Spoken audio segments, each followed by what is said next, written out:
of the migration and the fact that we like using a gallery, art gallery to living and to transform the youth, that is the main problem of the architecture today, because we have seen yesterday the Herzog et de Meuron, which is like a 50 floors apartment building, and they never sold maybe like 20% of that. And so people keep going on doing like exclusive, beautiful architecture, and at the same time, it's like as far the work that we're supposed to do, and what we learn from school, like to architecture for everyone, to find a way to, you know, help people to live together and to connect them and everything. So we're still in between, and I think that project expresses this contrast about what is the result, what we are expecting from architecture, and what we still try to do, because like there is no real answer to the crisis. Like, you know, I don't know what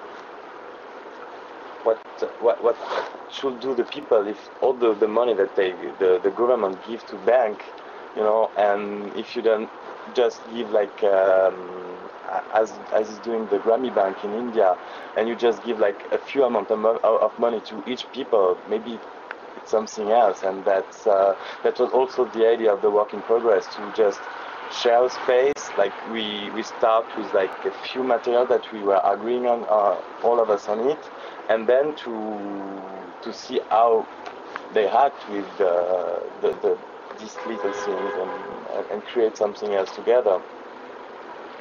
It's I mean it's quite amazing that the level of risk that it has to take to come to this point where things can get created in the immediate time.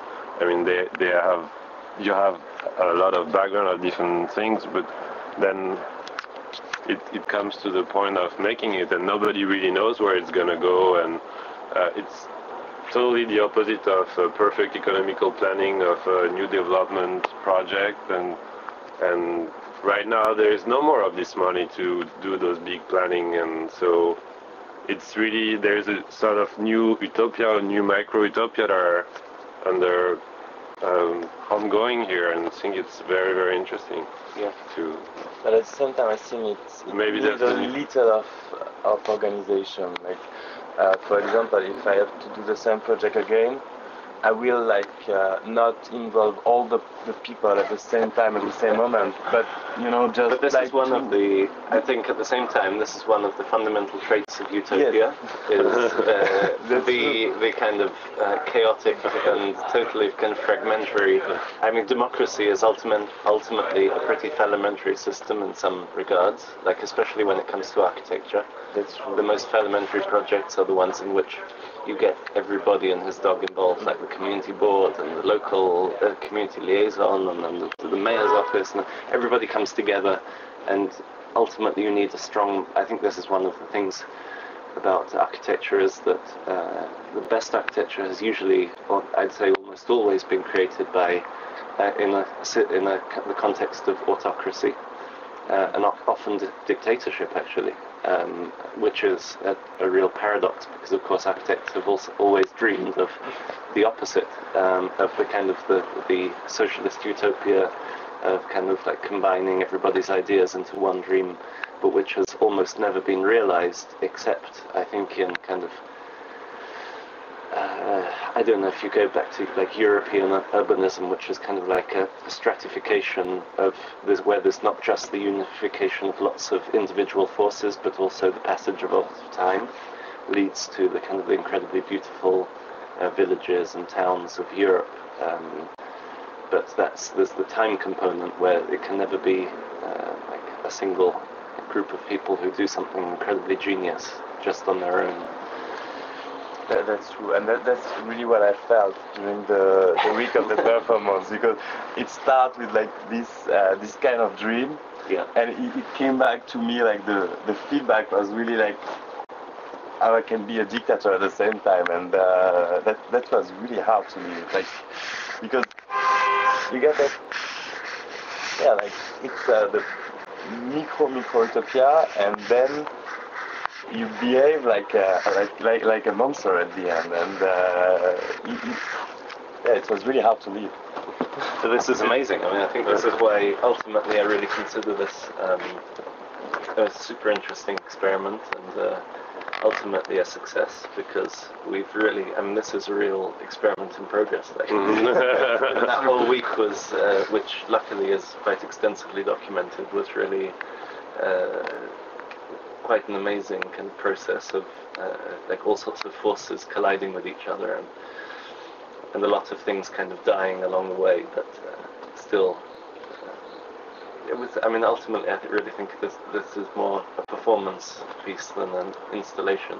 I mean, it's called Situation Room. At the end, it's the things that are going on during the time where it happens, right? And that's exactly. It's an event. It's not a dynamic, iconic project that has a definition after. I mean, there's a lot of materials, a lot of. I mean, many different people were having their path through this room, and there is this level of stratification actually of people with their independence and their contradiction inside themselves and in between each other, and yeah. But there is very interesting materials that are used, like the light and how there is like a virtual and real architecture, very material level, and then some graphic components to it. I mean, there is many different levels of lecture to it that are, I think, very interesting. It could have been quite interesting to invite, if we were at this stage, like next week, Situation Room Part 2 starts, when a completely different group of people move in, and they're living in the space, but they're continuing to alter it. And so like maybe 2, 3, 4 groups actually pass through the space, and at the end you'd have this really incredibly stratified, complex inhabitation of the gallery, which would be more than one single group of people. That could be, maybe that's what we'll achieve with I hope so. It would be nice to try once at least, like just to see if there is some